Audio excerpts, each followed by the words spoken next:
My daughter is a junior tennis player. She started playing tennis at 5 years old. She's 12 now, so she's been playing tennis for 7 years. And recently we decided to sign her up for volleyball because it might be good for her to do a team sport.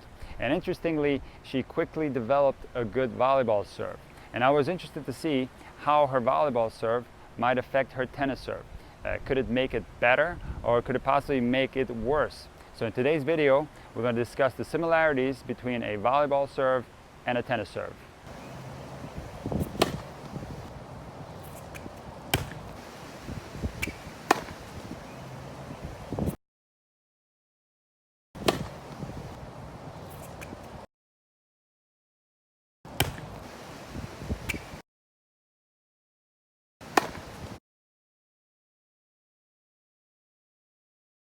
There are different types of volleyball serves, but the one that we're interested in is the jump topspin serve, because this one has the most similarities to a tennis serve.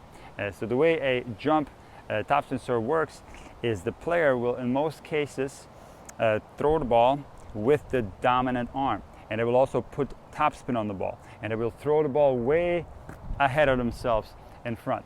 And now the next thing that happens on the serve is the player will jump, become airborne, and then in the air, the feet are going to point parallel to each other like this, and the body is going to go into a bend, into a C shape, and now the player will get his dominant elbow pointing straight back while the non-dominant arm is in the air, and I heard this referred to as the Nike swoosh.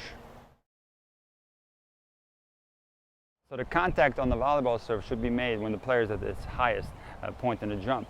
And what the player will do then, he will uncoil this C shape and rotate into the contact with the ball.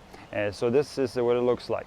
In mid-air, the body will straighten, uncoil, and at contact, the shoulders will be parallel to each other.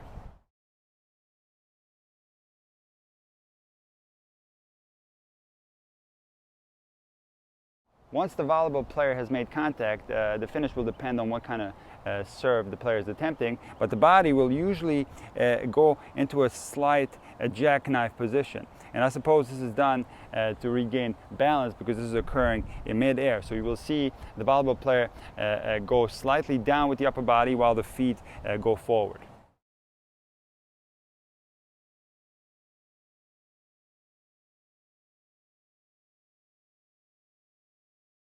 There are a lot of similarities between a volleyball serve and a tennis serve, but the one that stands out the most is the rotation of the torso.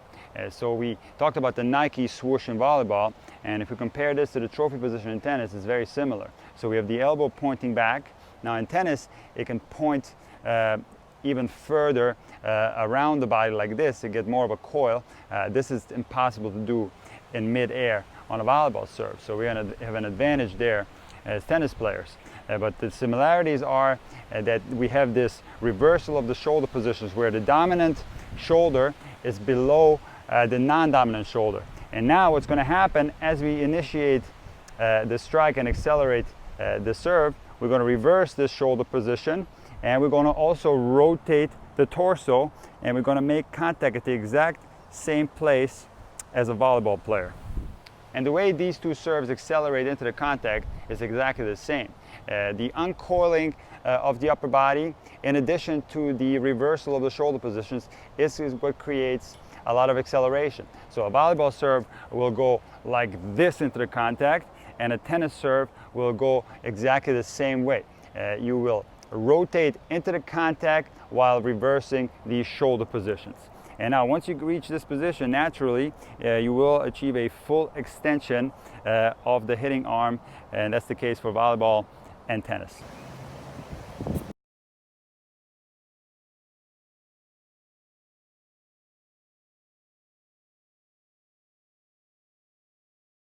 Is it possible to do a tennis volleyball serve? So basically, throw the ball with the dominant arm and then leap into the court and slam the ball into the box? It actually is possible, and it's been done by the one and the only Brian Battistone, a former top 100 ATP doubles player.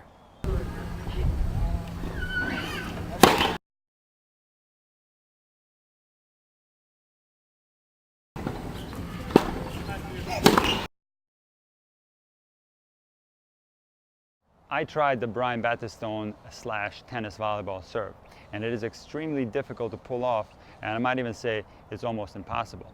And Brian is an exceptional athlete, and he can pull it off. But the problem is that whether it's a jump volleyball serve or a tennis volleyball serve, the contact has to be made when the player is at the highest point of the jump. And you do not want to hit the ball on your way down. So this timing is very tricky.